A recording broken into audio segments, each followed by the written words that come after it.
everyone.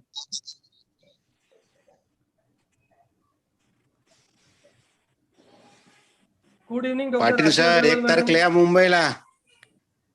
यायचं का? सगळ्यांनाच बोलवलंय का काय? ऑफिस आम्ही पाटलांना खास बोलावं लागते आम्हाला, असं नाही. बरं येतो ना सर, नक्की येतो.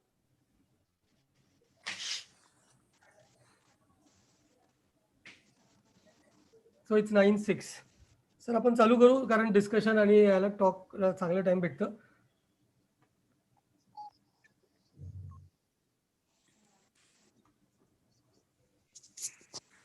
So good evening everybody.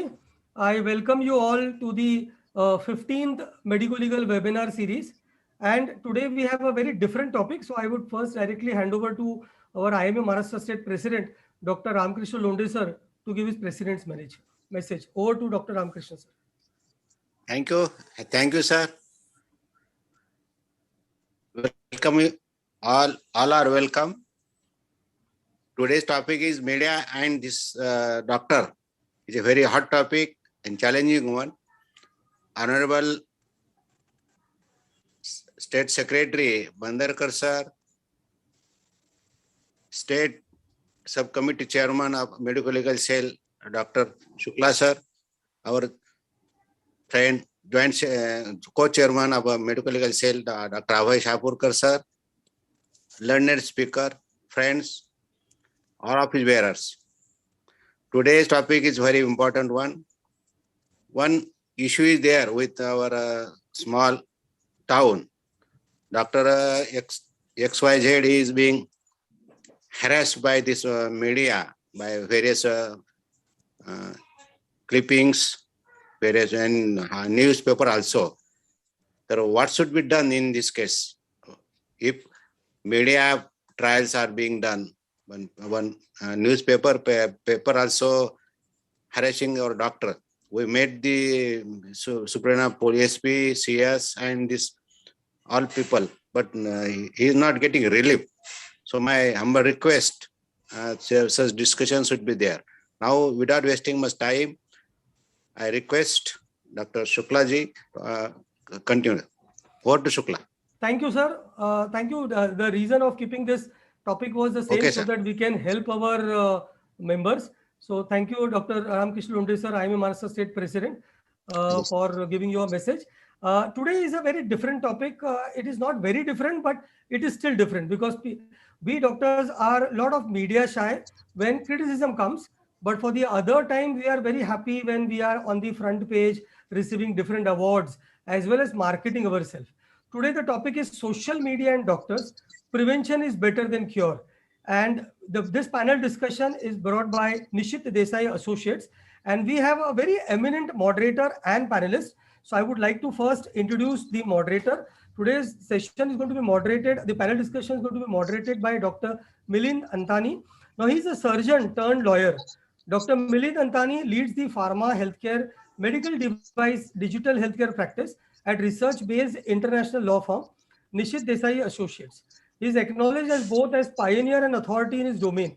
Now, Milind has helped frame national policies in key impact areas of the healthcare sector, including the digital health and medtech space. His industry expertise has lent well to his representation of an array of clients in matters allied to JVs, M&A, VCs, private equity investments. He's intellectual property, licensing, regulatory devices. So today we have a very, very top level moderator with us. He's a global thought leader. Milind has been recognized and featured by many prestigious institutions such as Who's Who Legal, Chambers and Partners, Economic Times, Asia, MENA, various national as well as international publications such as Digital Health Legal, Cecil Media Publications, and Pharma Boardroom in UK continue to reach out Milind for his insights. Now, he has been helping frame national policies on key impact areas within the pharma, healthcare, medical device, and digital health field. He is also recipient of certificate on managing and transforming professional service firms India, an executive program organized by Harvard Business Skills. He is an active Rotarian and he has just recently received a Rotarian Significant Achievement Award in 2000. So thank you, Dr. Milind Antani, to accept as moderating today's panel discussion. I will also introduce both the panelists, the eminent panelists from Nishit Desai Associates. So we have Mr. Darren Punin. Now he is again a senior member of Pharma, Healthcare and Medical Device team and leads the technology in healthcare practice at Nishit Desai Associates, Delhi. He particularly focuses on advising several foreign and domestic clients in pharmaceutical, medtech, and life service industry on commercial, regulatory, litigation, investment, white collar, intellectual property matters. He regularly contributes to national and international publications, writing on various topics, including pharmaceutical, healthcare regulations, medical device, meditech. He is regularly contributes to healthcare publications such as Express Pharma, Thomson Reuters, and has also prepared various guidebooks ranging from medicinal product regulations to pharmaceutical and medical device regulatory, intellectual property, and competition law framework. The next panelist which we have today is Alipak sir. He's a leader in international dispute resolution and investigation practice at Nishit Desai Associate, New Delhi. He represents various clients in wide range of services such as cross-border and complex commercial and regulatory litigations and international commercial arbitration.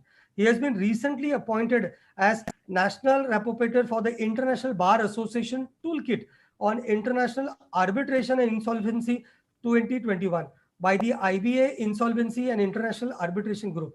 He is a member of Steering Committee of IBA ARB 40 and co-chairman of Steering Committee of the newly formed Young MCIA, that is Mumbai Center for International Arbitration.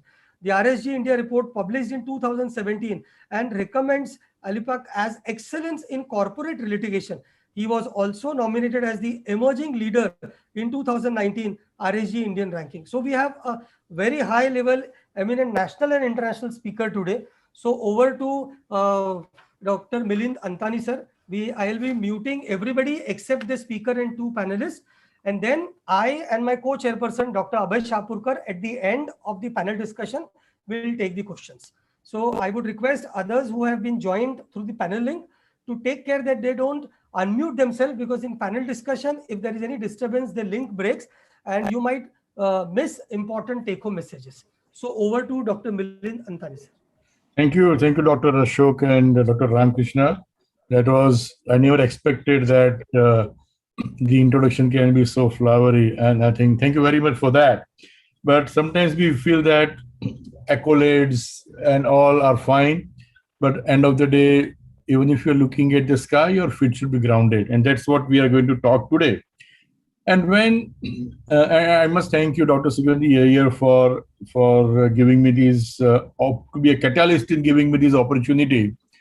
And when I was approached to talk about this particular area, and I've been, for last 1 year especially, I've been asked by my friends in Gujarat. I was an ENT surgeon in a city called Anand in Gujarat for 15 years before I moved to Bombay 18 years ago to lead this legal practice. Every time I've been asked question, Milind, now what? What can we do? Then ultimately what was coming out, I'm still a member of our WhatsApp group of our 1980 batch of Baroda Medical College, Gujarat.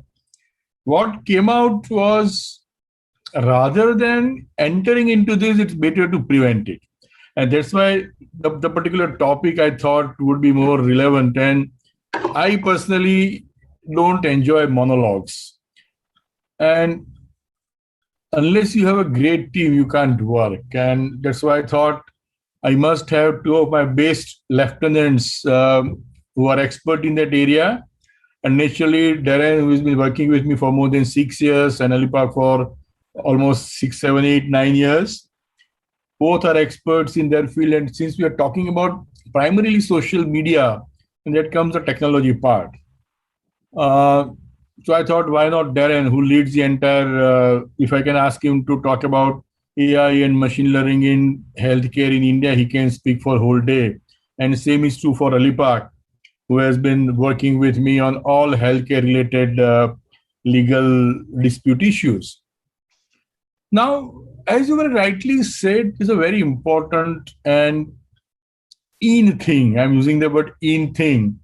because not that everybody is really a social media savvy. Of course, we will touch upon one point that was raised by print media creating some problem, but we will touch at the last. But I just want to focus initially on the social media, because for a doctor, and I was a surgeon for 15 years, honestly speaking, and when I became a lawyer and moved to Bombay, our founder Nishit Desai asked me 5 questions related to law and doctors in India, and I tell you, I could not answer a single question. And that could be, now things are changing. People have, the new generation or the young people have become slightly law savvy, technology savvy. When the internet came in, I was possibly the second doctor in the entire city to subscribe, and my fellow colleagues were laughing at me, why you are spending so much of money. And my answer was, this is just for the fun. That was my answer. And that's what still continues. And the social media has become a very interesting platform. I have my brother who had some 120 videos on his channel on YouTube or Facebook page on COVID and preventive, and so many. Sometimes we get excited, sometimes we get euphoric, sometimes we feel very satisfied that, hey, I'm imparting the knowledge that I have. But every coin has 2 sides, the head and the tails. And when I say head and the tails, either you think of 2 things. Either you think of a movie called Sholay, where Amitabh Bachchan fools Dharmendra at the end, and ultimately he stays there and dies. The same is a dialogue, old movie dialogue called Chaldi Ka Naam Gaadi, where it says Chat Main Jeeta Pat Tumhare, where the decision is same.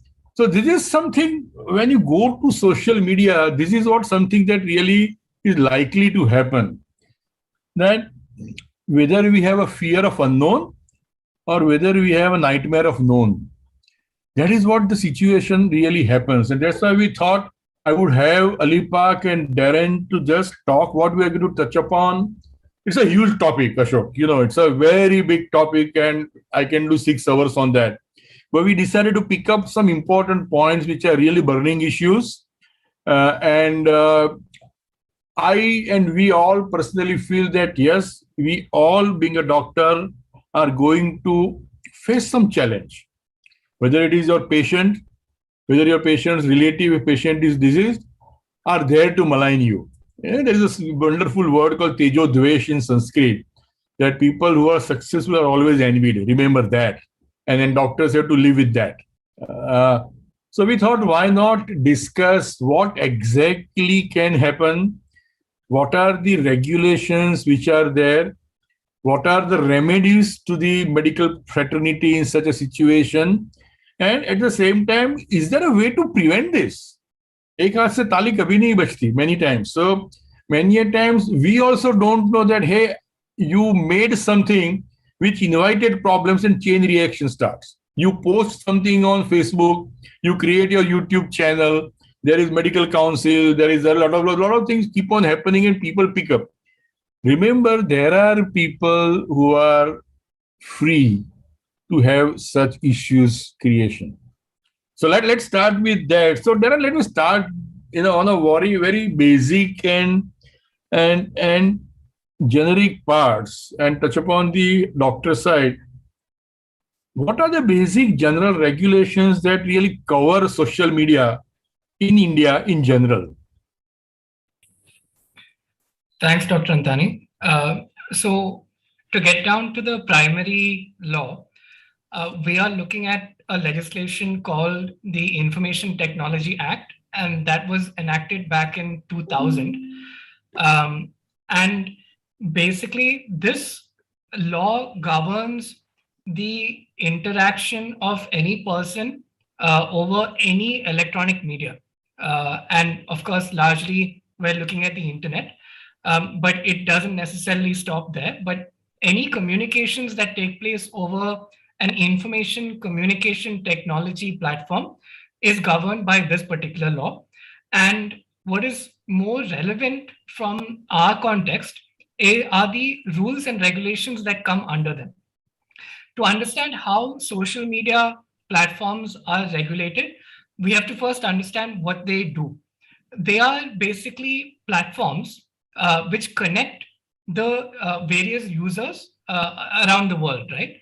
And because of that, they are considered to be what is referred to as an intermediary, because they are basically a conduit for connecting between two parties. And their role is limited to that. So whether you look at a Twitter or an Instagram or a Facebook or any social media platform, their job is literally just to make sure that there is a media through which people can communicate with each other.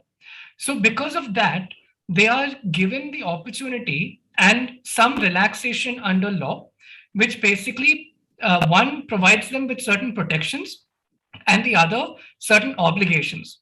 And these are largely covered under a set of regulations under the Information Technology Act, which is referred to as the intermediary guidelines.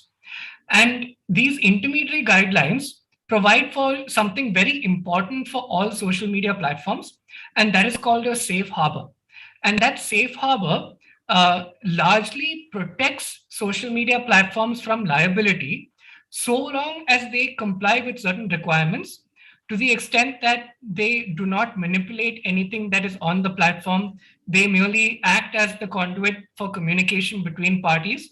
And if there is a complaint that is raised, and especially when it comes to having a privacy policy, breaching any terms of their privacy policy, etc., they need to act on that particular complaint within 72 hours.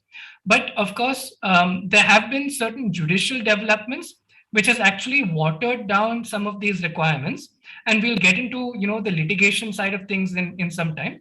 But if we were to talk about the framework that governs the entire ambit of social media, we would first and foremost have to look at the Information Technology Act and the rules thereunder. And the other rules that we need to also look into are the ones that govern sensitive personal data or information, and what we will refer to during the course of this webinar as SPDI. And there are certain rules and regulations that govern how exactly sensitive information is to be dealt with when on an online or electronic platform. Apart from this, another key aspect to be looked into from a social media perspective is also some of the self-regulatory codes that have been put out. For example, how exactly advertisements can take place are governed under the Advertisement Standards Council of India, or the ASCI, and the code of advertisement that they have released. There are certain requirements under that as to what exactly your communication should be when it comes to an advertisement. And apart from that, the last aspect is the consumer protection law, and how exactly consumer protection law interacts is also something that is essential from an overall perspective. Yeah, thank you, Darren. That was very important point. And just to tell the audience that what you just mentioned was law specific to social media. There are various laws, and when we immediately talk of Criminal Procedure Code and IPCs and all, which are always there. Don't forget them. But Darren touched upon one very important point, which was liability. Whenever something goes wrong, maybe because of a negligent act, whether it is you are just spoiling the torch. Oh, what are you doing now? Jara bahine bhi apne?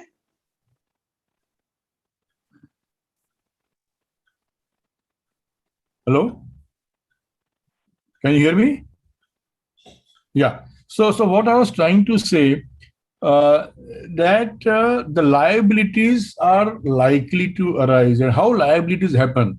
Sometimes it is an act which may create some kind of harm. Now, Alipak, you are a master dispute person, and when it comes to liability, we always think of dispute, what will happen to me. And honestly speaking, the word liability is something which doctors don't like, honestly speaking. So I just want you to tell the audience, before we really move on to the thick part of what to do, and few questions have started coming. So Dr. Rakesh, what I believe that let us complete the discussion, because a lot of questions are going to be covered in the. We will take the questions at the end. Sir, exactly. So that a lot of questions, answers are going to be covered. So, Alipak, I just want you to, I see two situations happening. One is a doctor is on social media. Okay. So, doctor is a user of, say, FaceTime, Instagram, LinkedIn, and list is endless. WhatsApp, Facebook. He posts something on this social media platform. And the second situation is somebody else, in our legal language, we call it third parties posting on social media with reference to doctors. So what types of liabilities can arise on such posts? We'll go into remedy and damages later on, but let's start from basic. Right. Thank you, Dr. Antani, and thank you everyone for the opportunity. So I think taking it forward from where Darren left, because of the online age where we live today, most of the information is given online, right? It could be Facebook, it could be LinkedIn, it could be YouTube video, so on and so forth. So let me first segregate as to where the problem is.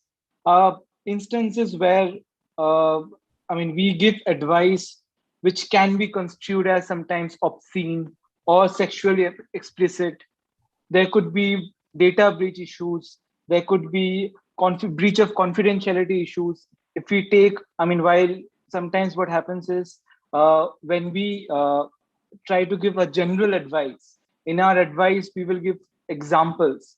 While giving examples, we may take specific names or specific instances that could lead to data confidentiality issues, things like that. Or if we project something and which is otherwise confidential, which you ought not to be doing, then there could be various liabilities on that as well.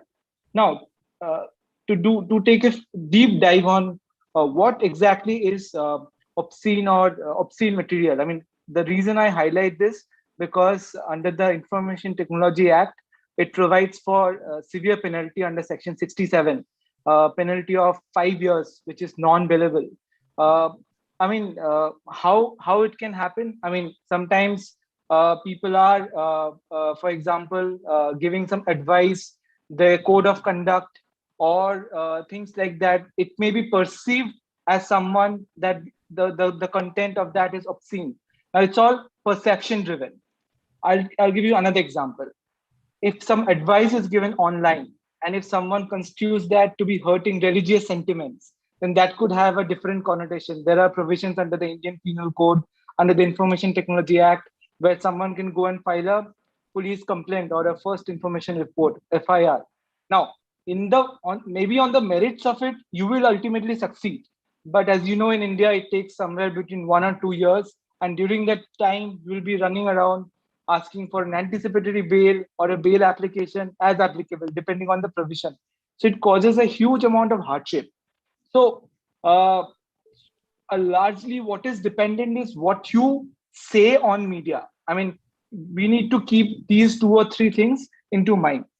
Second aspect is, because of the technology today, medical negligence can also happen when you provide medical advice online.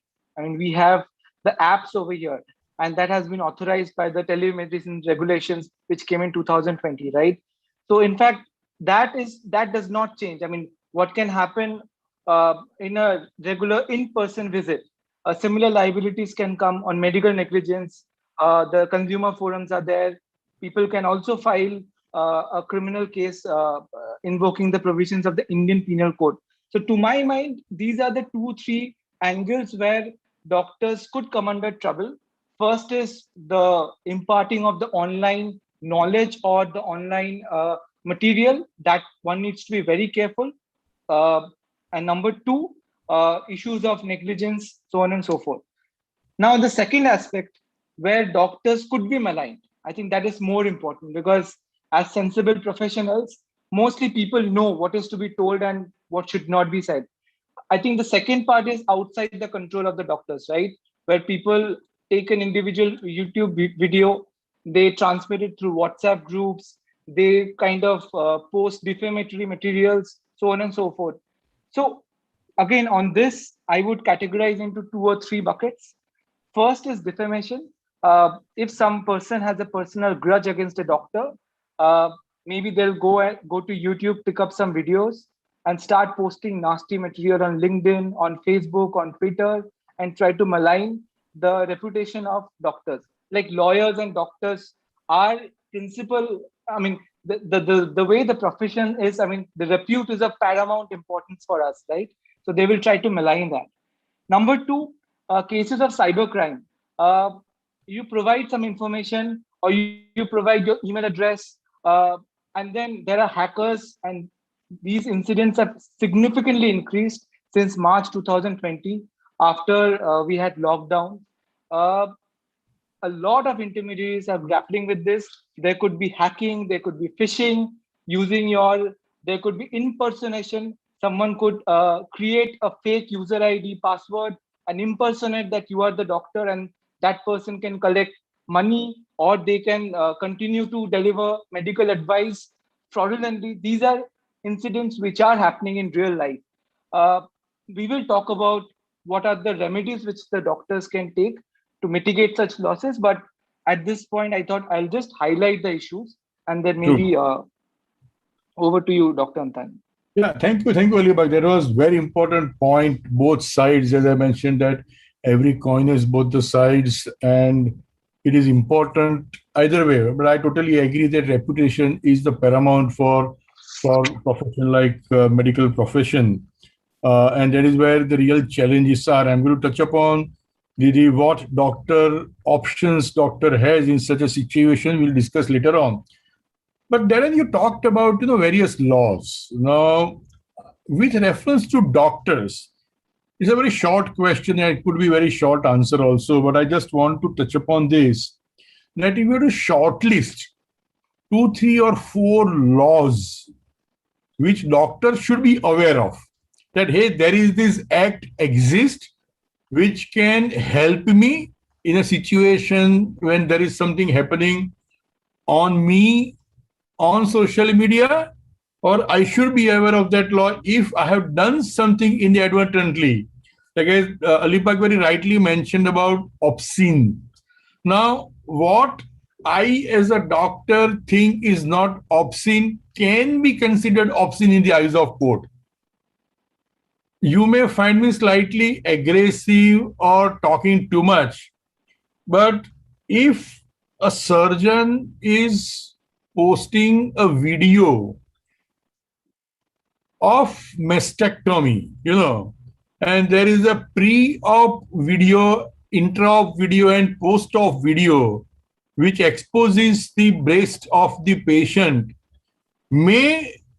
for us it is routine. I've been doing 3 mastectomies a day. What is great about it? But if by chance the patient is identifiable, which you have not possibly masked the identity of that patient, or somebody else for that matter feels that, hey, this doctor is posting nudity, let to put it that way.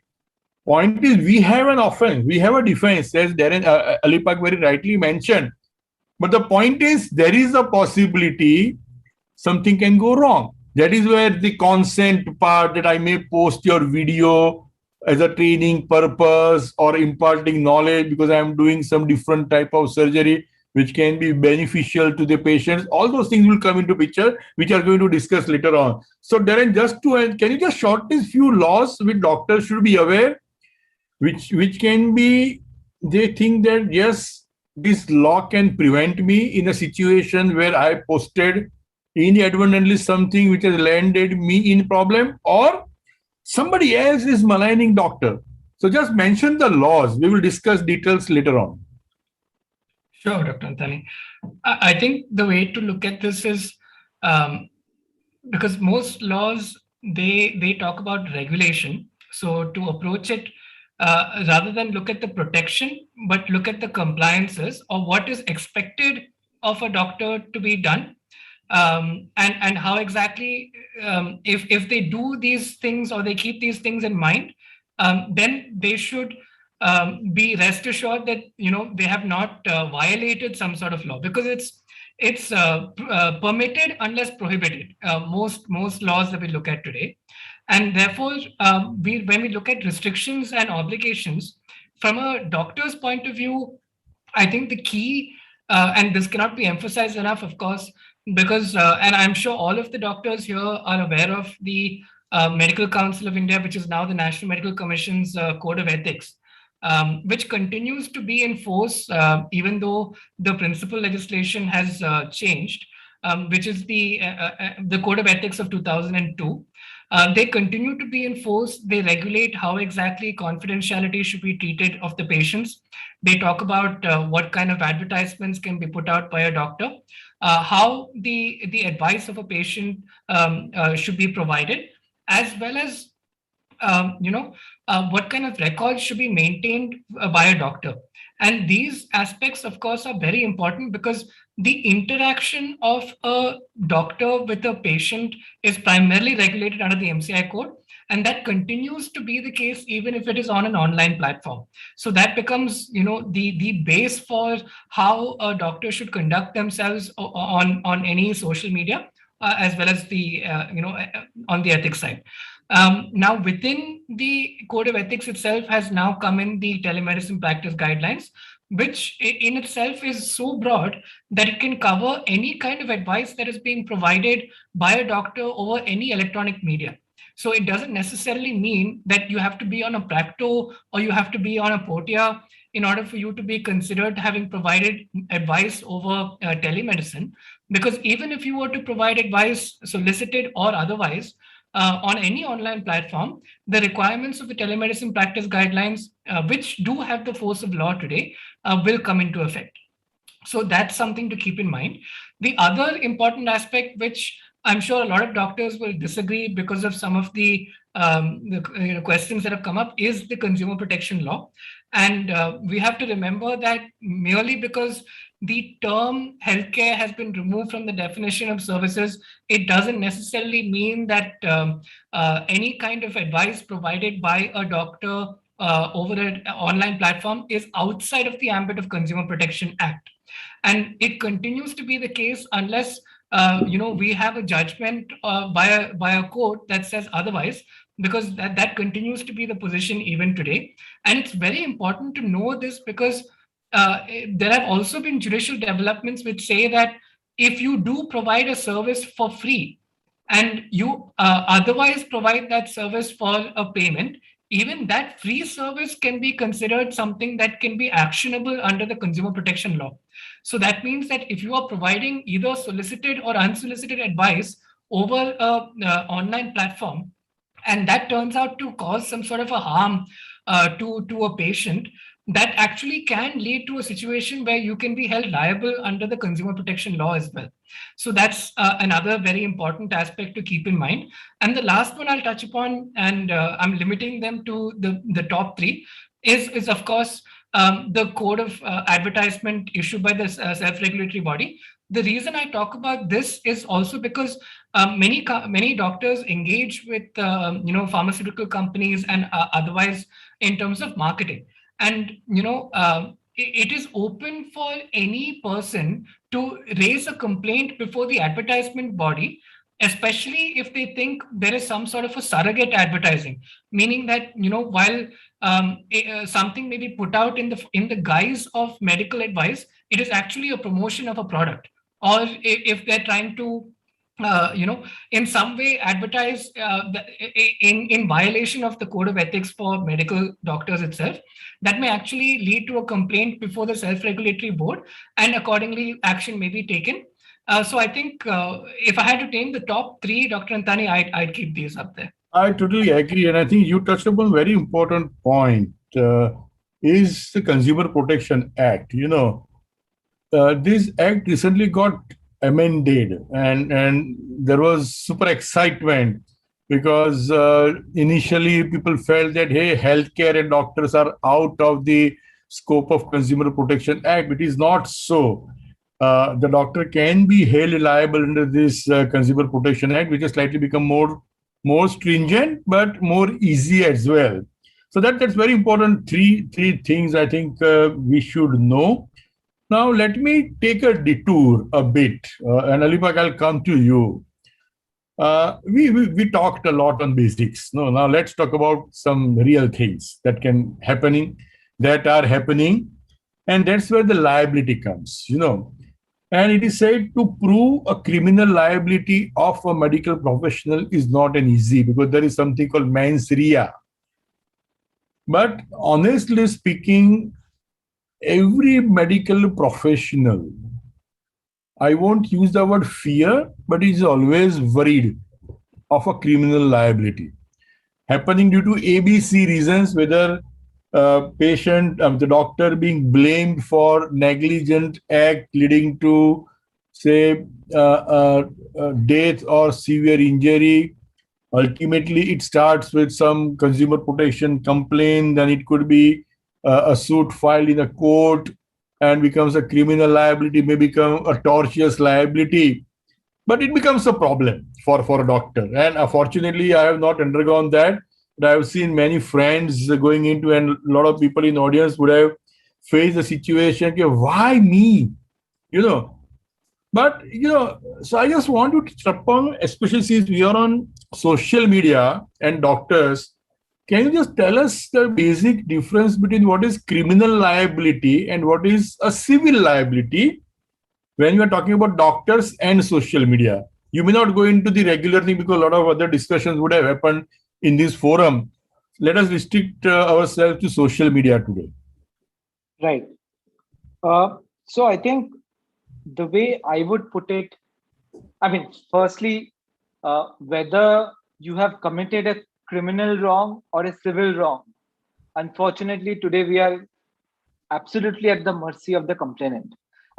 In our experience, we see people putting provisions of cheating where there is nothing, just to make that offense more onerous. So you are really at the mercy of the complainant. But nevertheless, for the purposes of our understanding, I think if it involves a monetary compensation, by and large, it's a civil offense.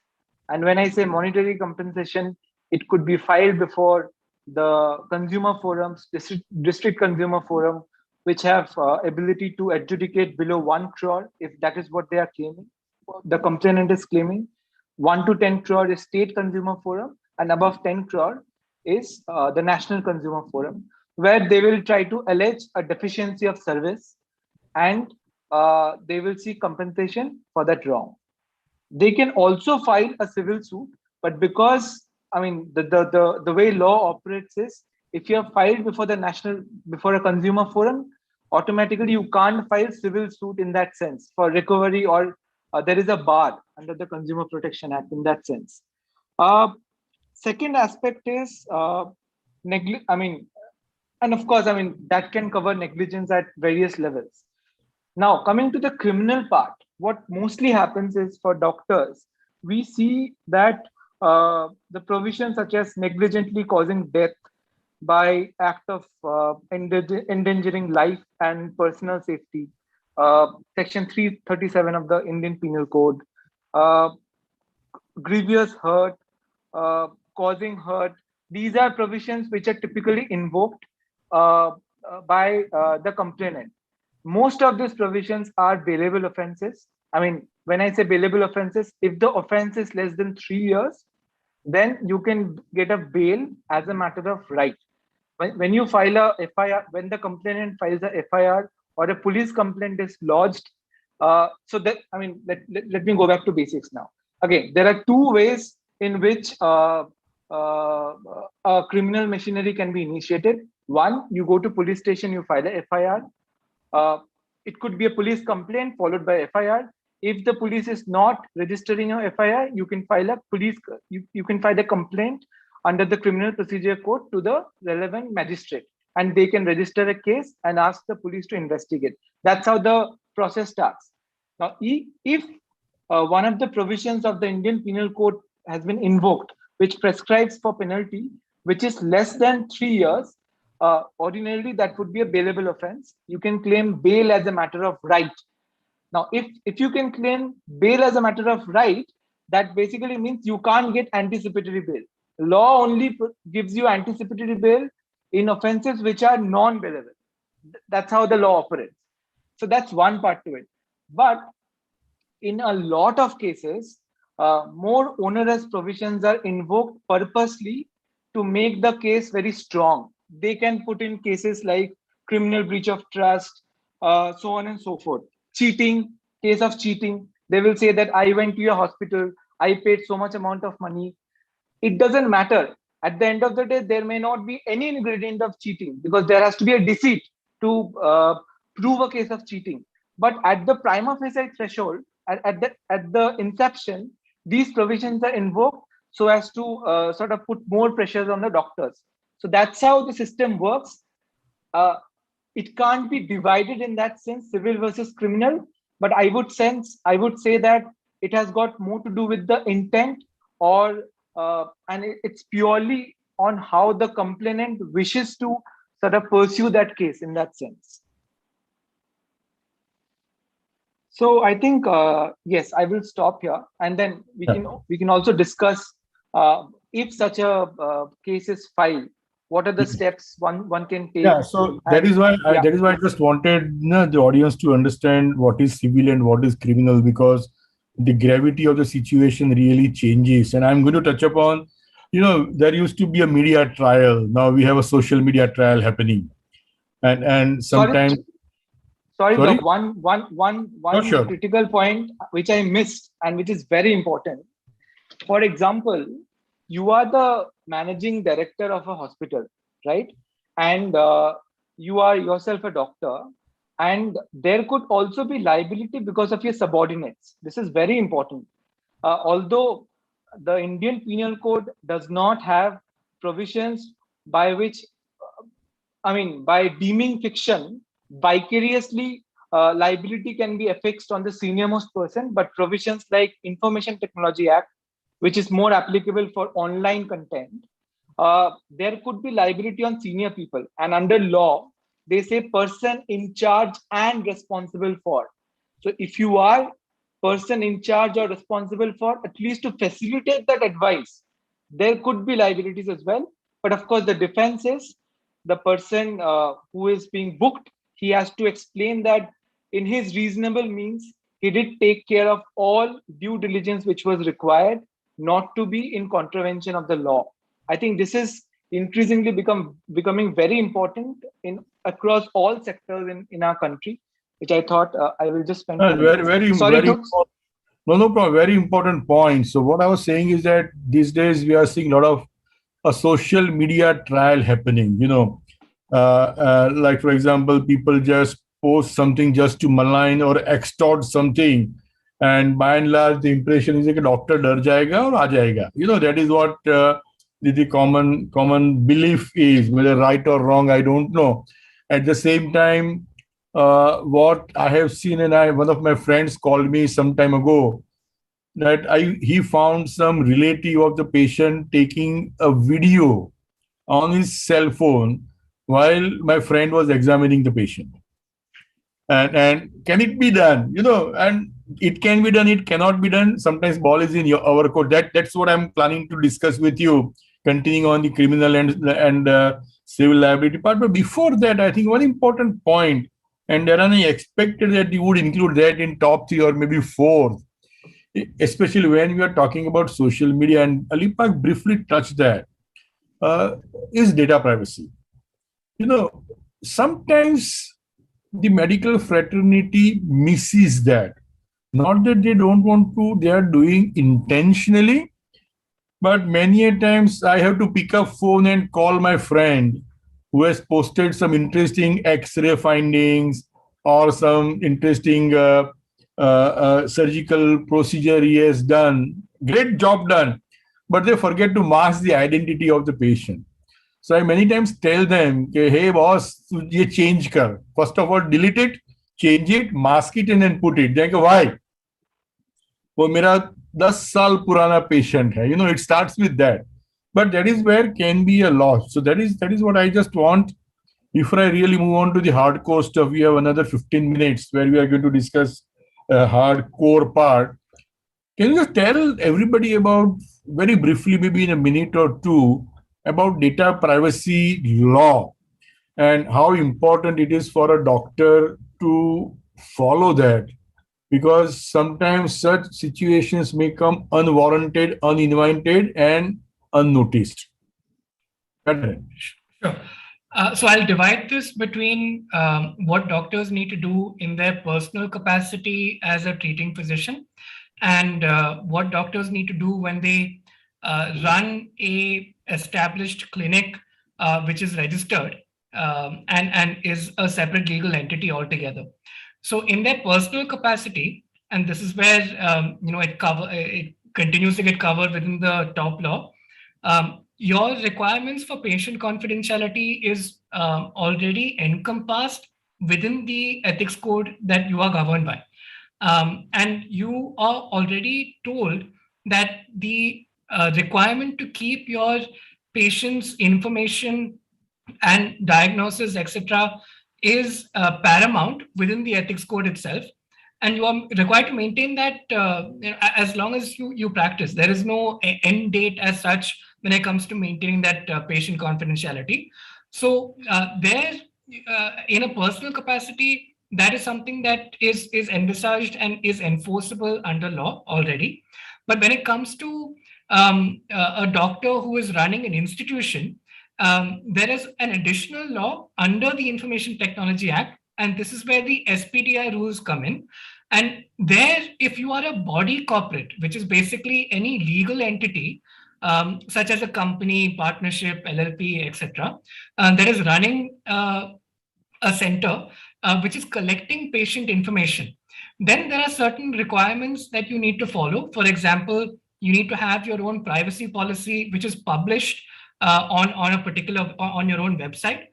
You also need to take consent before you collect this information from a patient.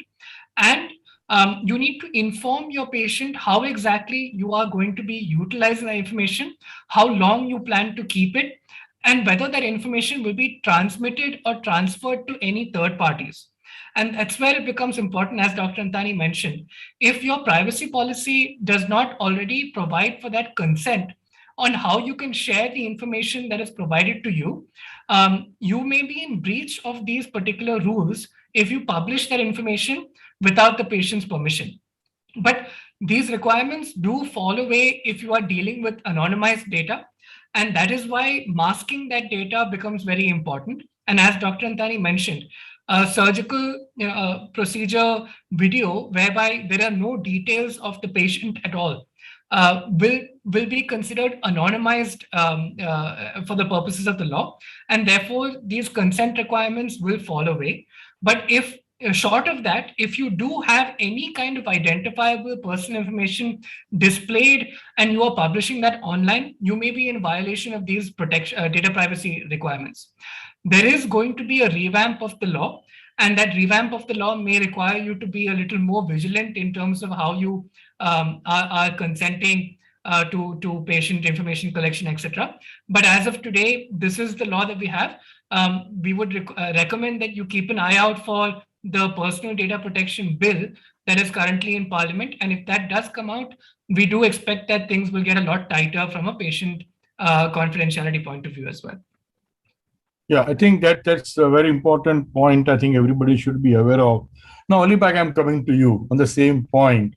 And my question has passive part as well as the active part, And I'm talking about, we discussed, and I wanted to spend some time on the prevention part, because that's really ultimately going to help, which sometimes we ignore with a mindset, dekha jayega, But those days are gone when social media is so active. So, Alipak, I just want to now move into the hardcore part, What if something goes wrong for a doctor on social media?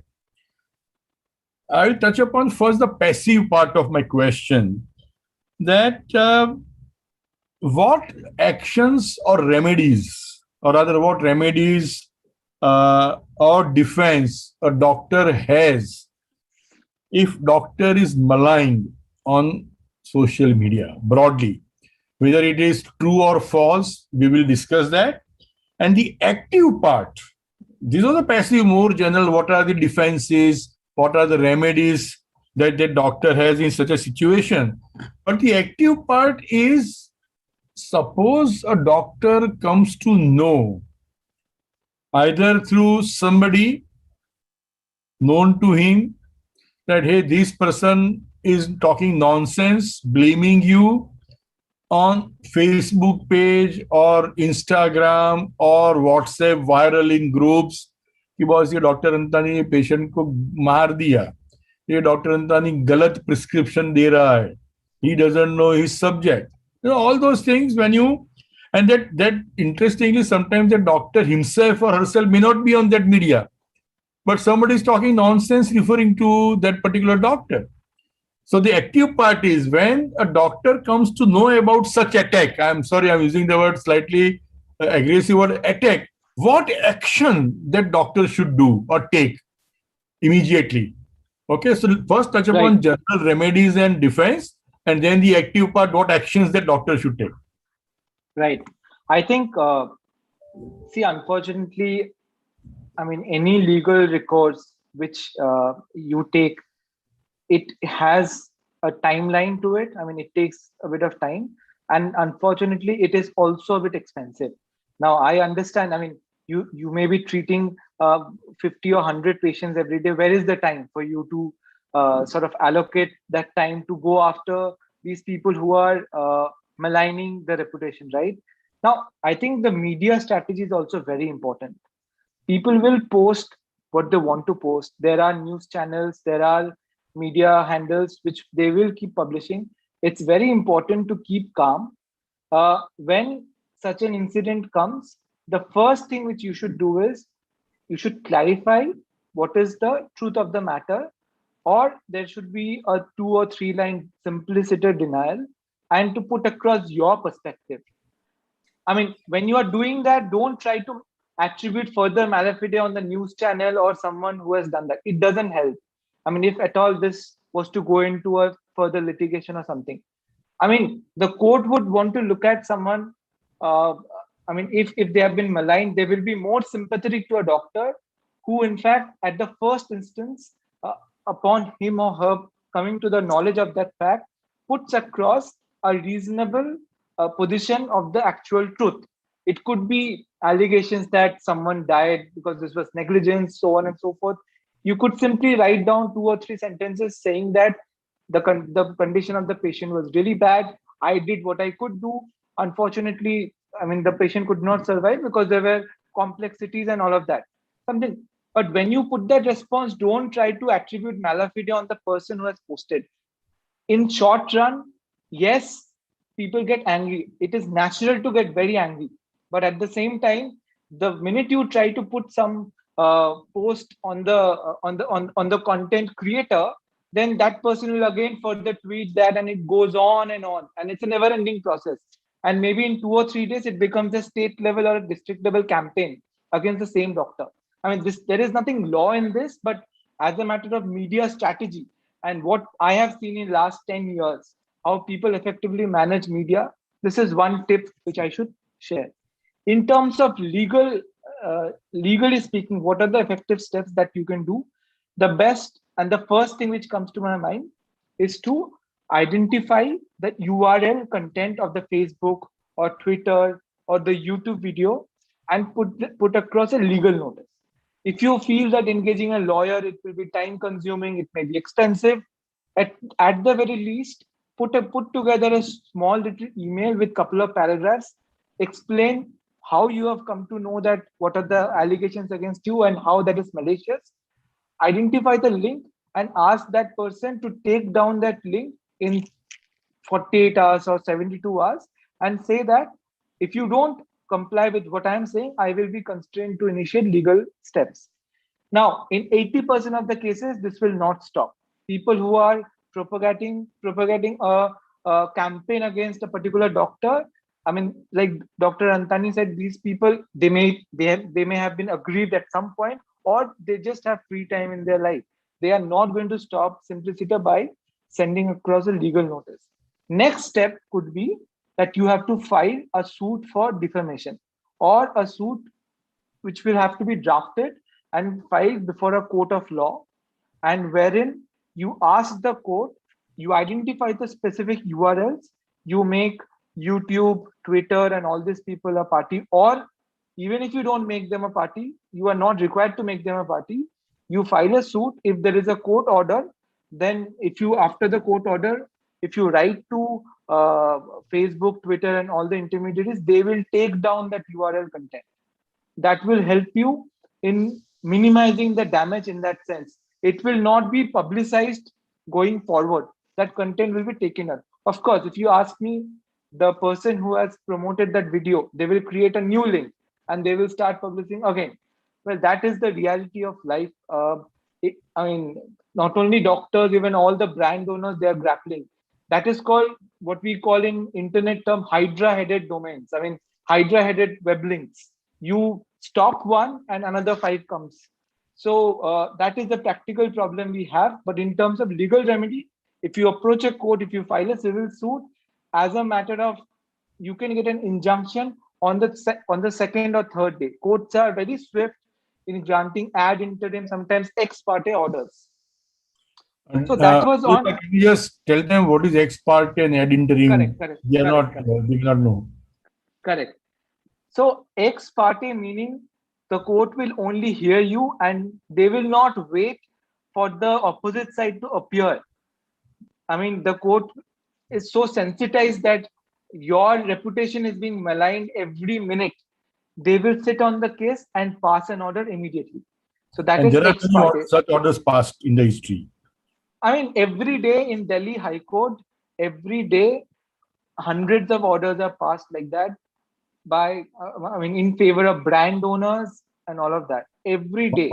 And in fact, because the content is online, you can also choose your jurisdiction.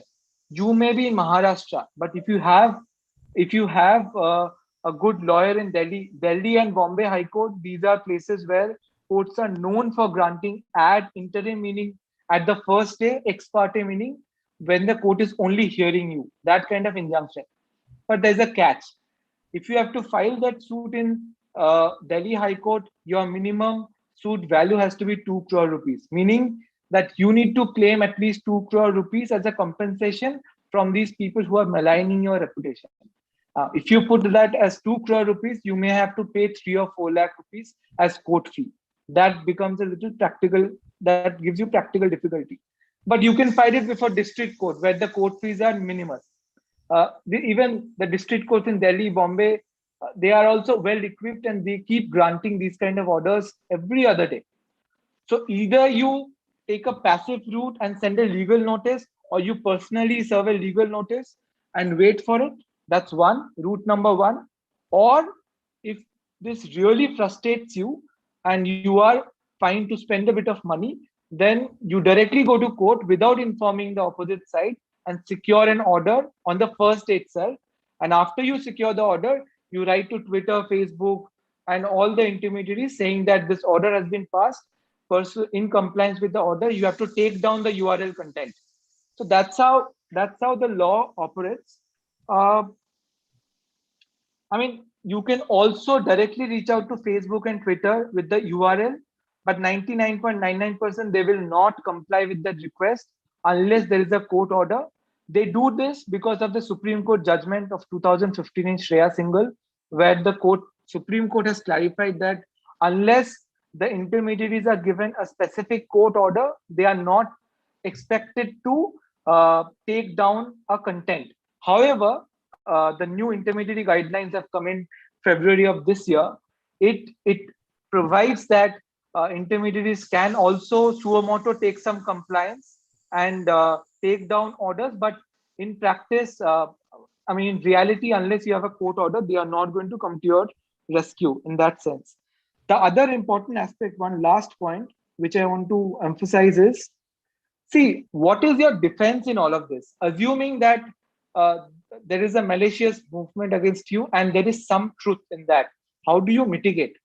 One personal advice I would suggest is, if you're doing a live YouTube streaming, why can't we put a disclaimer with a font size of 15 or 20, like what appears for investment in mutual fund or stock and all of that, saying that this advice is not to be construed as a medical advice in that sense. If every patient, they have their own needs and you should consult an appropriate practitioner to suit your own need. This is a general guidance. which cannot be treated as a proper advice. That's one advice. I mean, that's one suggestion. Second is, in a lot of institutional setup, now people are consulting on apps. The apps can also have user agreements with the customers who are wanting to use that system.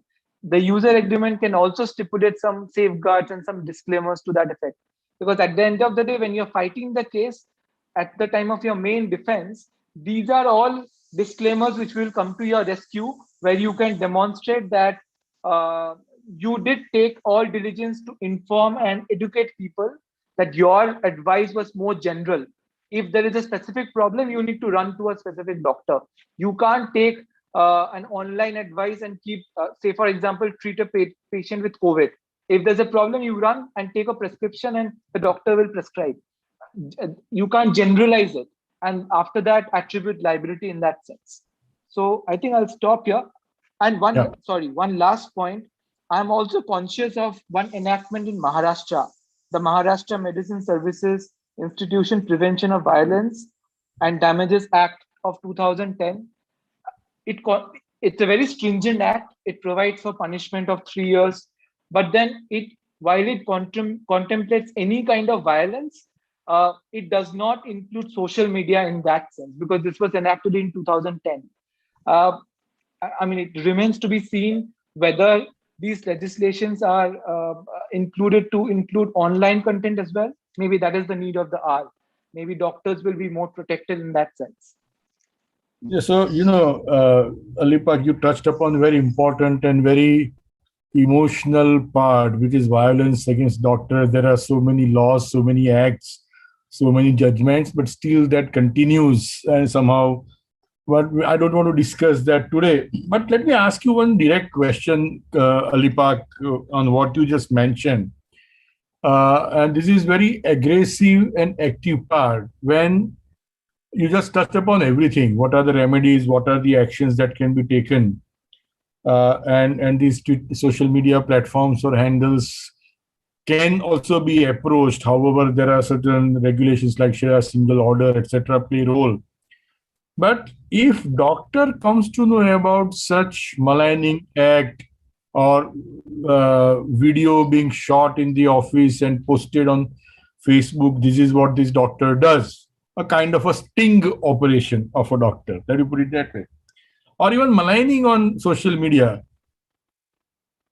when can they just go to nearest police station or call police for this? It's a social media.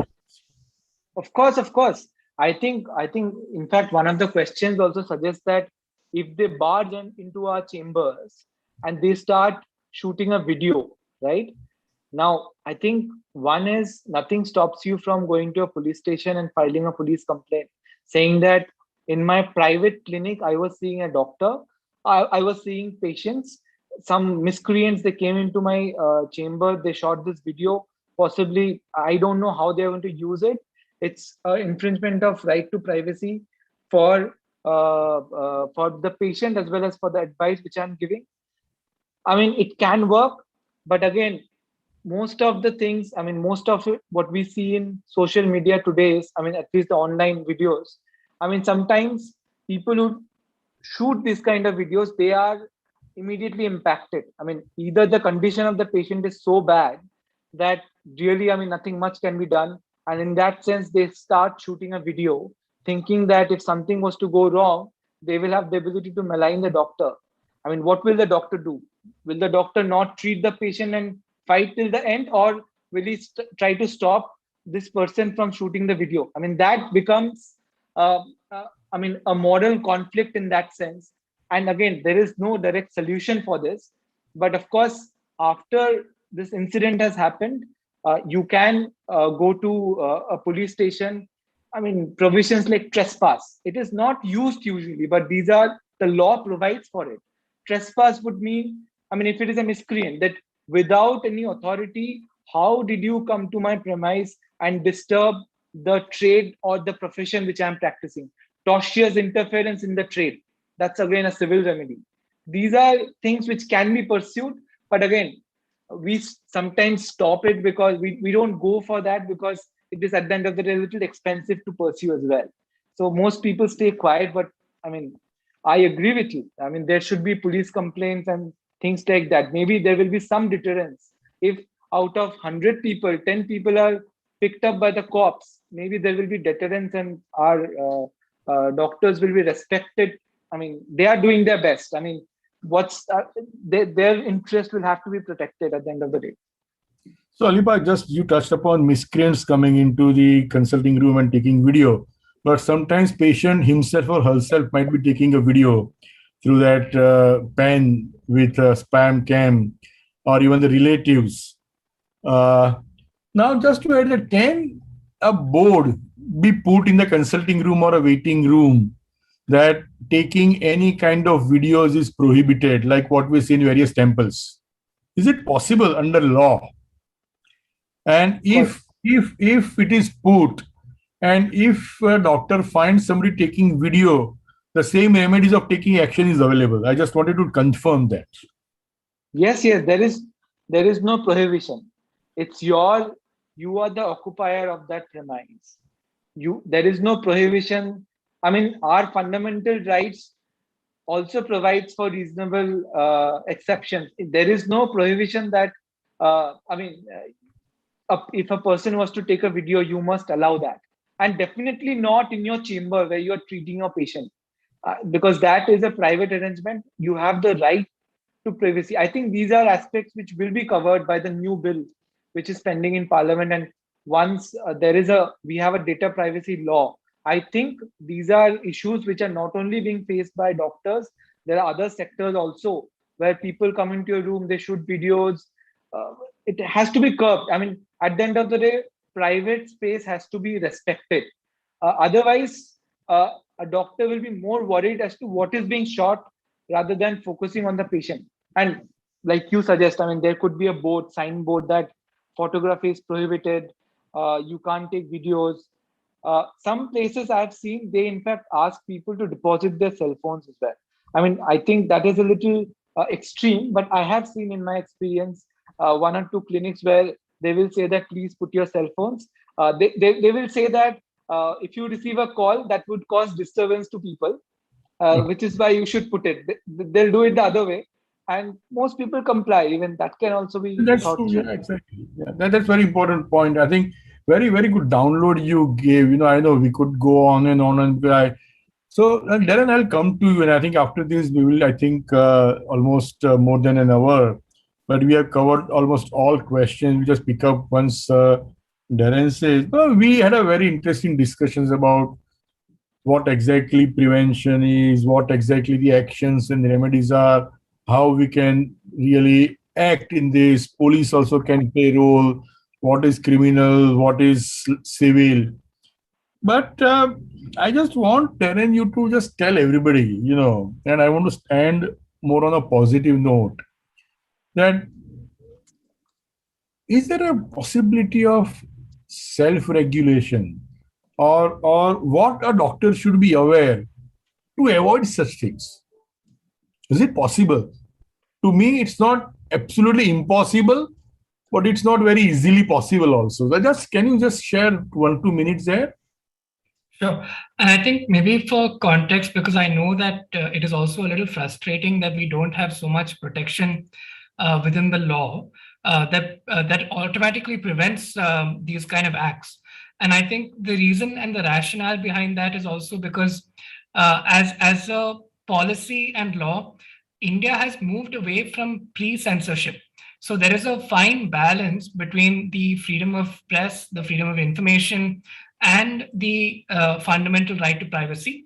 So all of that put together is why you can't curb what people can say at the outset, but you can always stop them from doing something that is illegal, right? And that's really the principle behind it. Now, that's why we focus more on prevention, because we want to try and avoid situations where there is a possibility for this to even take place. Because from our end, that's exactly what Dr. Antani said. Self-regulation to that extent is actually critical. So what we could do, and here are a couple of pointers that we could discuss. One is, of course, at all times, maintain confidentiality. whatever be the case, err on the side of maintaining confidentiality. For example, if you are unsure as to whether this patient record it can be shared, not shared, just don't share it.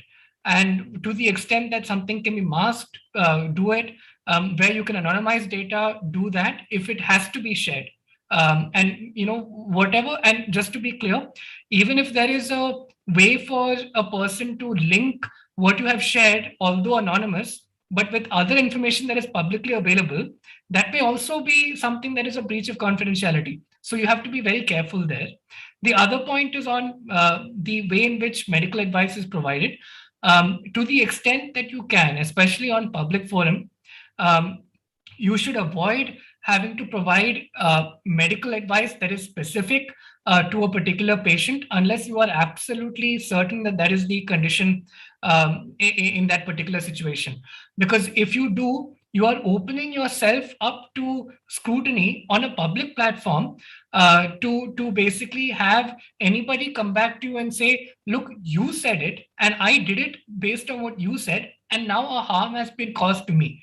And you are opening yourself up to civil liability, criminal liability, etc. So that becomes very important. And as Alipak also mentioned, be very careful about how you put out any kind of information. Even, for example, if you are participating in a webinar or if you are participating in a interview, to the extent that you can caveat your advice, saying that, in this particular instance, but it cannot apply generally to all instances.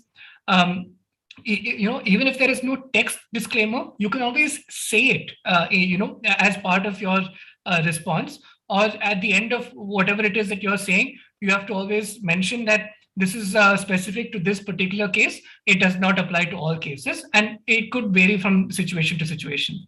And another point, is basically the way in which you react, because if something inflammatory is put out, it is also important to make sure that you do not react in an unprofessional manner, because that again opens up difficult positions, because it leaves the person who has done something illegal the opportunity to point a finger back at you. So if you always make sure that when you react, there are options available for you. There are community guidelines, so you can complain directly to the social media platform. If that does not work, the police is still a mechanism. And if that does not work, you still have the court. But if you take it upon yourself to react in an unprofessional manner, that will only incite the entire problem. And we need to make sure that we do not blow the entire thing out of proportion. So I think these are a couple of pointers. Very, very, very important, very relevant points. So I think, that was a great discussions. And before I really hand over to Ashok, Darren, would you want to give one word or a one-line message to listeners who are, and, by the way, Darren is son of a very accomplished city surgeon at Bangalore Narayan Vidyalaya, Dr. Julius Pannan, and brother is a surgeon at UK. So you have seen doctors very close to you. So what message you would want to give, one word or a one line, to the August audience? Yeah, I think the message is that the law is there to protect you, and at no point should you be scared of doing your duty. So be trusting of what the law can actually do for you, and yeah, that would be my one line. Alipak, your one line message. I think I echo Darren's sentiments. I think be reasonable. Put some disclaimers if required in the live streaming and all of that. And whenever you feel something can be confusing or can be misinterpreted, always take a conservative view. And we are all there to protect you. And yes, hopefully we will have more clarity on online content and all of that. And things will improve. Thank you very much. Thank you, Alipak and Darren. So, Ashok, there are 2-3, most of the questions we have covered. I'll just pick up 1 or 2 questions which are remaining. So, Darren, this question actually came first, Alipak and Darren both, and slightly not exactly on the topic, but very important question. And I'll just read verbatim. The doctor from a small town, well-known COVID center, it's a real thing that has happened. doctor from a small town, well-known COVID center owner being harassed by local media, electronic and print. Various videos are released and asking money and making false allegations. Please guide what to do. Local IMA as well as Maharashtra State Branch has written to, I think, Student Police Divisional Magistrate, and something is happening. But what recourse can happen in this situation? Alibag, want to touch this? We have covered this, of course, but if you want to have any additional point here in this question. So I think one statement is, of course, I think this is a classic case where maybe a legal notice or something has to be issued, because there are media professionals involved. You go to court, the minute it goes to court, then there will be a different spin. At this point, what is important is to explain your side of the story. Maybe send a legal notice. Even if that is not even possible, then at least arrange for the email address of these people and write a very strong email that this conduct is not appropriate. I think that is the way it can be pursued as a softer approach.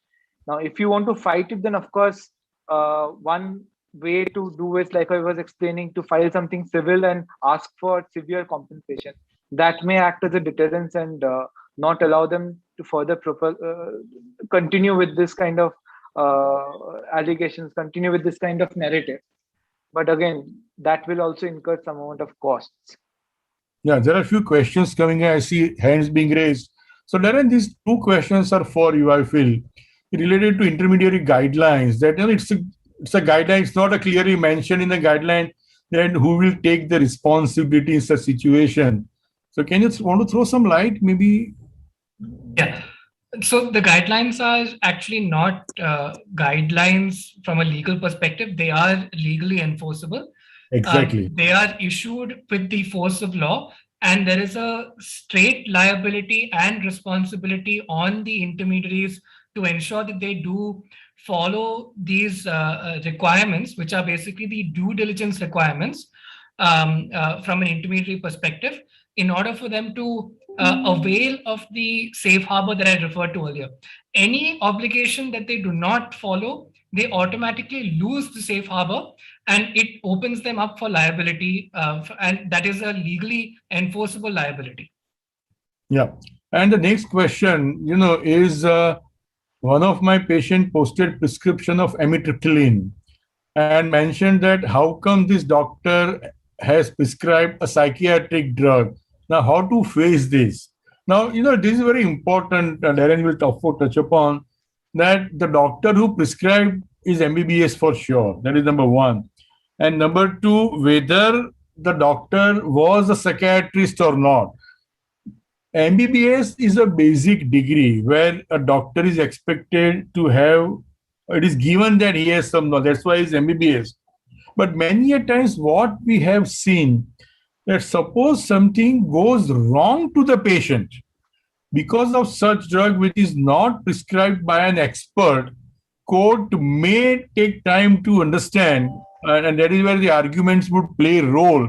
But Darren, I just want to ask you, if this happens, how to face this? Sure. Same thing what Alibag can discuss, takedown and all can happen, but you can briefly touch upon that. Dr. Abhay also has raised his hand. Yeah, no, I'll actually take the legal requirements. So most psychiatric drugs, which are either narcotics or otherwise, they do come with the specific requirement that it is to be prescribed only by a psychiatrist, or it can be prescribed only by a specialist. And to that extent, we should obviously be sure that what we are prescribing is permissible based on the qualification that we have. And assuming that is the case, then of course, the first step is to make sure that you report this to the social media platform itself, because in most community guidelines, anything related to drugs is something that is absolute no-no from a community guideline point of view on all social media platforms. So the likelihood of the social media platform taking it down, despite not there being a government order, is high. Because if it relates to any kind of drugs, especially a narcotic, the social media platform will want to take it down themselves. And they will not wait for a government order to actually get that done. So you have a good case to get it done there itself. If it does not happen, then of course, then you get into the other remedies, which is again having to approach the court for an injunction against this particular issue. Yeah. So, Dr. Abhay, you have raised hand. Any question? Yeah, my query is, say, in a smaller town, what happens is that the so-called journalists from local newspaper, they just come to the hospital and they, for the making sensational story, they just shoot some false story. And my query is, can these journalists be prevented physically by the security staff of the hospital for against this shooting of the hospital and making a story? Yeah. So, Alipak, I'll break this question into one or two for you. One, I see two parts here. One is preventing somebody to enter hospital premises. That is number one. Whether that person is a journalist or a banker or a servant or anybody. And second is preventing to shoot. And the third part is the hospital knows that this journalist is known for such nonsense, and he always enters and established a repute or a misrepute that he enters hospitals to shoot nonsense and malign them. So it boils down to fundamental rights also. So Alipak, want to touch upon this? So I think journalists, of course, their duty is, of course, to cover. I mean, in that sense, I don't think you can put a direct ban on someone. If it is a general ban, that can, I mean, you can identify, say, a particular segment in a hospital and then write that because of certain sensitivity or the condition of the patient, or that's the emergency area, you will not let people go there. But I don't think you can ban someone or a particular group in that sense. Security cannot prevent them entering. Correct. Unless you have a specific court order or something, that may not be allowed. Well, you can cause difficulty in that person reaching the final destination within your premise. And there are ways, and I mean, you can sort of ask for further details, ID proof, so on and so forth. But at the end of the day, if it is a general ban, if it is applicable for everyone, and if he gets covered by that, then that may be still okay. Otherwise, can't stop them physically, for sure. Yeah. Okay, thank you. Yeah. So I think, before I move on, we have covered all the questions, Dr. Ashok, and I would just like to end by saying 2-3 important points that really has come out. One is, I remember a statement which my dad told me. He's 90 today and sitting here in my home.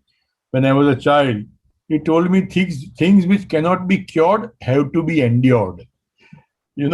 And this is something I'm feeling after 1.5 hours of discussion, that are we there to endure everything because we can't cure it? But what is happening? Things are changing. I cannot dare to this line what my dad told me 50 years ago to me, or 55 years ago to me when I was a child. I can't dare to say this to my son, who is 22 today. So there are options available. That's what we have covered. But the most important message I feel is important to know that please respond and don't react. That is the first thing. Many a times you react, that becomes the problem. Number two, the law and the police, which were considered to be cumbersome, once upon it, I don't say they are goody-goody, but things are changing very fast. The law has started acting fast, bearing few exceptions. Professions like doctors and others are at least seen with a respect I have seen myself. So rather than, and that is where Darren also mentioned the word fearless, is don't be afraid. there are a lot of remedies and actions and solutions available in whatever situation. Even if you feel subconsciously or your conscience is, I could be at fault, still there could be a remedy to dilute the entire situation from the entire circumstances. So I think a lot of things are happening on a positive side. Social media is not going to go, I tell you. What is going to change, I think, the platforms, as Darren rightly mentioned, as Darren very rightly mentioned, that self-regulation is going to play a huge role. And that is where sometimes buck may stop at us to avoid such things. But end of the day, taking consent, putting boards, taking necessary actions are going to play a huge role. And I'll just end by saying my favorite line, and Darren has heard this for many times, that at the end of the tunnel, always there is a light.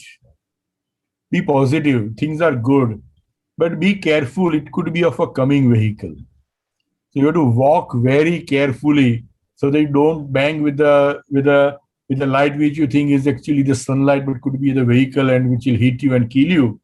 So with this, I think I would just end. There was one small question that can journalist take permission or not? If he's coming as a journalist, he's supposed to take permission. But if you don't know who's a journalist, you can't stop them.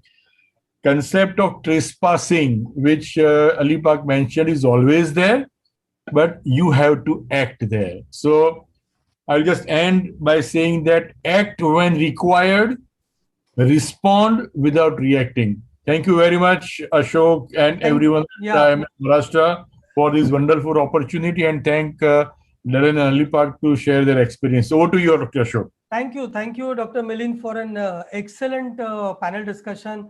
Darren, Ali Pak, fantastic knowledge. It was a feast. A lot of new things and lot of sensitization also happened, because this is totally a newer concept, as you already told. There is a new act of data privacy and other things which are going to come, which are going to make it more clearer. Now we might be more online at least for 10 to 12 minutes. The problem what we have seen is these journalists, when they enter the hospital premises, they are already on Facebook Live. They don't ask. They don't ask for a permission that I want to enter. They're already with the camera on and Facebook Live, and then they start talking. And they say, doctor, I want to enter. Now, the moment you say no, you become a culprit that you're trying to hide something. Your video is on, you are Facebook Live. That person has a Facebook page where maybe he has 100 followers, maybe 2,000 followers. So 2,000 followers, whoever are online are already seeing. Now, maybe a common area where the waiting area he enters. But beyond that place, as I think so Milind also mentioned, we can avoid them saying that these are private area where the other patients also might be there and their privacy might also be leaked. See, ultimately, you are showing a face of other patient who's not at all connected between these two people fight. And that person can file a case against this person saying that you have breached my confidentiality, boss. You had a problem with the doctor. That is not my problem. Why my face is seen in the Facebook Live? I'll file a suit against you. And I think so if these things starts, journalists also would be very careful of not covering the other people when they are entering unnecessary and other relatives, because it might be a breach. It was just a thought, because see, social media things are totally new. You know what the Twitter and government of India fight is going on. A lot of things are we are evolving, and maybe we might make it more safer and safer. That was just a comment. Yeah, I totally agree with you. But end of the day, this becomes sometimes walking on a thin line. I know. Because one side you can stop anybody in hospital because there is a possibility of disturbing other patients, or end of the day doctor is doing some life-saving work. But if he enters with a Facebook Live on and preventing somebody, in fact, there is a provision that any doctor can refuse treating a patient. I don't want to go much into that, but that also is possible. You can refuse patient to see even at 2 o'clock at night unless there is an absolute emergency and there is a imminent death. So there also, but point is, onus sometimes comes to us that I have to prove that I have not done wrong. That is where that is why I'm using the word. It is a very thin line walk. But, that's why, you know, because sometimes denying makes you feel that you are one of the culprit, and that's the reason you're denying. And a lot of time journalists say we are printing the patient's version because doctor refuses to give his version. So we don't know. And then the doctor says my side has not been printed. The press is taking the other side. So as you rightly said, it's a thin line. We have Dr. Shivkumar Utture, sir. He is the chairman of the Maharashtra Medical Council, as well as the representative in the National Medical Council. So Dr. Shivkumar Utture, sir, your comments. So you are already co-host. You can unmute yourself. He's there. I think so. He just maybe left. He was there. Maybe he's there. He's there. Shivkumar Utture sir has, I think so, maybe he got disconnected. We have I see from Dharwad, Karnataka. Okay. Yeah. So if anybody else has any questions of the panelists, they can unmute themselves. Already, I think so, we are 1 hour 36 minutes done. So we had already asked people who want, they can put the questions in the chat. And Ashok, any question which come late, you just collate them. I'll definitely pass we will respond to that. Definitely. So we can do that. I just like to first acknowledge something, because for our members. So today's world, doctors are under immense pressure, not only treating the patient, but also are worried whether the patient has come with some live audio video recording, and the back of mind, he's already preoccupied, which might interfere with the quality of treatment, because he's not fully concentrating on the patient. There is a era where he's worried about litigations and other things. He's worried about later all those videos or audio going on, and mainly when patients come for second opinion. And then a lot of time patients leak those videos to the first doctor and say, see, you told, and this doctor gentleman is saying. So out of two, one person might be wrong, and then consent and jousting and other things happen. Other thing is that doctors are very poor in data privacy. As Dr. Milind already told, that that's a totally different, you can talk for 6 hours. In future, I might request you for one more session, because they are very poor in data privacy and data theft. Tomorrow, the hospital gets notices because those data has been stolen and some ransom has been asked. And then patient files a complaint against the doctor that they didn't have an IT policy. They didn't have a data privacy policy. They just had kept on their desktop, and the receptionist and everybody had a option of logging in, and that employee herself also would have leaked because now she has left the job. And this doctor doesn't have an IT policy or not an appointment letter in detail where all those things have been mentioned, which is again, Dr. Milind, doctors are not very good in law, and that's the reason we started this sensitization program through this. Very great thing you are doing. This last 2 years, I think so, this is the 36th, 15th of this year, where all 36 on different topics. And we are trying to just sensitize them and help them to understand the importance, because whatever they earn, they lose in the court of law. And already Darren and Alpik told ki for filing a 2 crores defamation, the doctor has to be ready to spend 3 lakh rupees as the court fee. That excludes the lawyer's fee who will claim, and So it's not very simple for them to decide, no, I want to file a defamation. They have to give some time to think. Are they really interested to file a defamation, or they just want to give way? As one of the panelists also mentioned, the more you try to answer them, it might become more and more viral and go to other more platforms and might sometimes do more damage. So it's a very thin line. As you always mentioned, it's a thin line. They have to think before going ahead. And maybe today's program would have sensitized. I would like Dr. Sugandhi Iyer, madam, to give her comments, because she was one of the pioneers who helped me to reach Dr. Milind Antani, and through Milind Antani, such prominent and high level lawyers who have such sound knowledge to come on this webinar. Dr. Sugandhi Iyer. Yeah. See, actually, it was a very wonderful and thoroughly well explained webinar. And the legal aspects has gone very perfectly throughout. That we have to, though first we give a legal notice, they don't listen, we have to file a civil suit for injunction. But the practical problem is that even when we go to the civil suit for injunction, the doctor doesn't generally want to involve in court case. They say कि हमारा नाम court case में नहीं and it just goes on. These doctors generally get little upset about being in a court case and all those things. Like later on, they may get victimized by the particular person who has put up in the Twitter. This is one fear which sort of a deterrent for the doctor. And without a court order, no Facebook, no YouTube, no Instagram is going to remove the video. And these videos go on and on and on, and that is really hurting to the doctor. So how to, really give encouragement to the doctors? Yes, but your name has to come. See, whoever it is, the person is the doctor who is affected. So that becomes a little difficult. This is what the way I perceive things. And of course, though the institution, even in a clinic, you can say, okay, do not take videos, it is prohibited, this, that.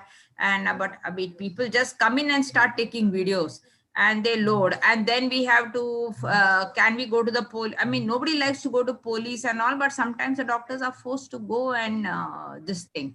So these are the few things which is the actual practical problem about removal of these defamatory videos, So, No, that is where I think things are changing, and what you are seeing recently on Twitters and others, which is happening on new laws coming on data privacy and etc.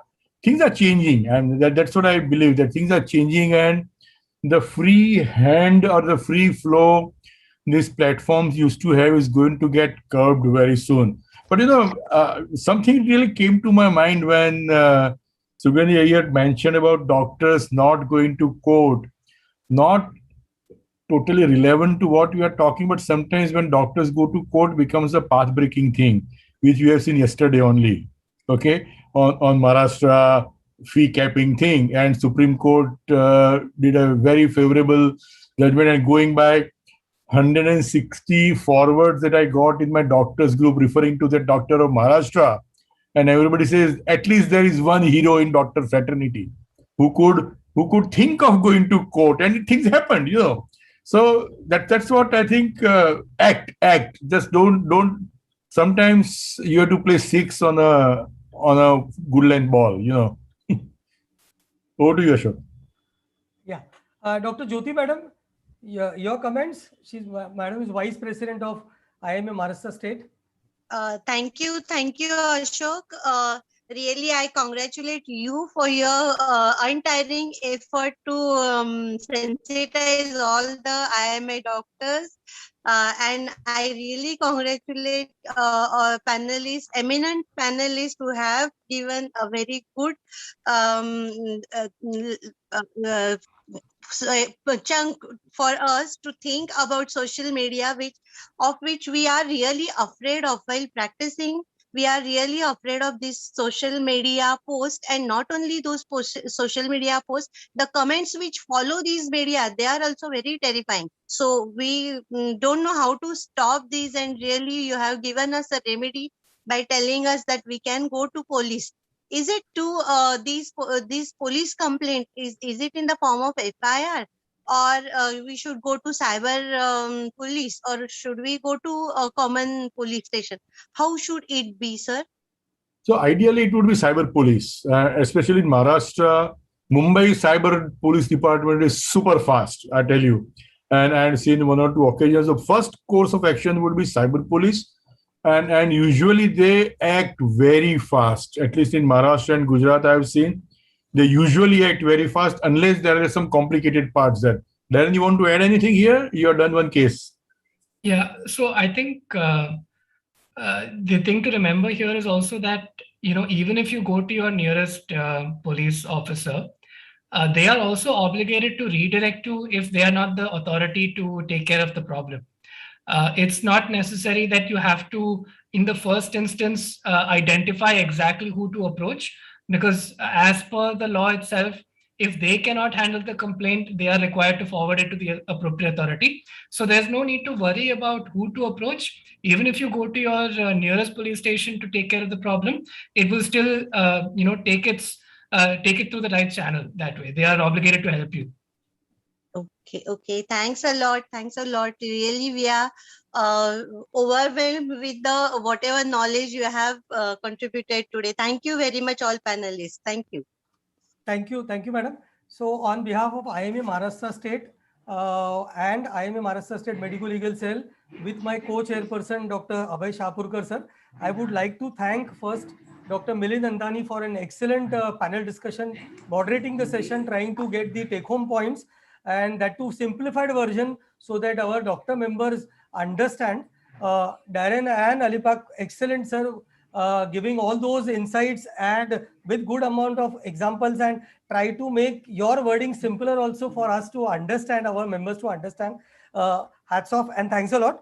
All our IMA Maharashtra state leaders who joined, Dr. Shivkumar Utre sir, who is at present Maharashtra Medical Council chairperson. He just got disconnected. He's always there. Because as Dr. Milind told about the ethics, because he is the person who sits on the ethics committee as the chairpersons to take whether any ethically mistake has been done while surrogate advertising, where doctors, sometimes hospitals try to do with a lot of hoardings you might be seeing on the highway. And then Dr. T.N. Ravi Shankar, IMA National Headquarters Medical Legal Cell, Dr. Shivkumar from Dharwad, Karnataka, Dr. A.P. Sethia sir from Haryana who had joined, Dr. Hozi Kapadia sir, Dr. Rajendra Kulkarni, Dr. Sanjay Patel, Dr. Jyoti Madam, Dr. Sugandhi Iyer, Dr. Rakhi Agarwal, and Dr. Neeraj Jindal, who are IMA Meera Bhainder, President, Secretary, respectively. A lot of state leaders, Dr. Nitin Dande, Dr. Pradeep, a lot of people who are holding good posts in their respected branches have joined so that they can transmit this knowledge to their members, because they are the people who are like shakhas, who take care of their members and branches when they have similar complaints, because a lot of time members feel that this has come, we don't want to go to the court, but then you help us. And you have clearly told that we have to sometime go to the court for getting favorable judgments. And once that deterrence come, people will not go on social media that frequently as they are doing today. Once that compensation of big amounts or maybe some guidelines comes from the court, but that will only happen when doctors really come out of their worry and come and face this moment and challenge those things in the court of law and get the favorable judgment. So thank you everybody. Good night. Thanks for 1 hour 47 minutes. Thank you so much. Yeah, thank you, sir. Thank you. This would be on the Thank you, IMA. Dr. Anthony, for really coming out with your team. Thank you. Thank you so much. And thank you, DigiShield, who are our digital partners. Piyush, who was there hosting the whole program, trying to see that people don't get unmuted, because I don't like in the panel if somebody disturbs it, the whole rhythm breaks. And sometimes the moderator might have some questions in mind and some sequence, it breaks. So managing so beautifully the whole program. And we'll be putting this on the IMA Maharashtra State YouTube link so that people who would have missed or joined later can also listen to the video. Thank you. Jai IMA, Thank you so Jai much. Maharashtra. Thank you. Thank you so much. Thank you. Piyush, you can end the meeting.